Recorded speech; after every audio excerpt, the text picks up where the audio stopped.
analyze for us the gun situation, for instance, the one that's on everybody's mind. The country has never been able to effectively deal with its gun problem, no matter what the campaign finance structure of the moment is.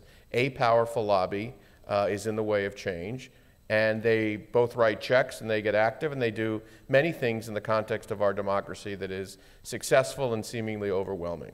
Put the gun issue into this context for us. So I think it fits perfectly the model of what we're worried about. You know, it's true they've always had disproportionate effect, but they have even more disproportionate effect now because of the ability to spend unlimited amounts independent of particular candidates. Makes candidates particularly worried about them. Even in a state like Montana, you ask Baucus why Baucus did what he did. He says, well, because I come from Montana.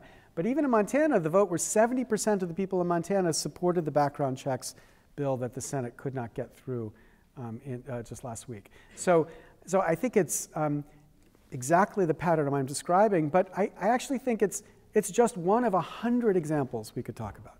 It's the most extreme because here you had clear signal that 90% of the American public supported a bill that could not get through the United States Congress.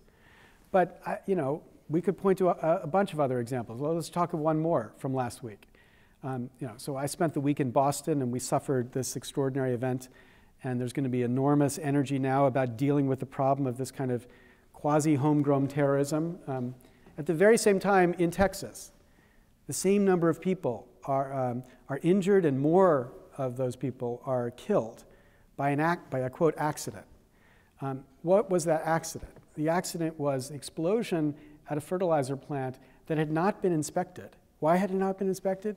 Because of the enormous amount of money that's been spent by that industry to block inspections of these plants. The average inspection time of a plant in Texas is 93 years. Every 93 years it will be inspected.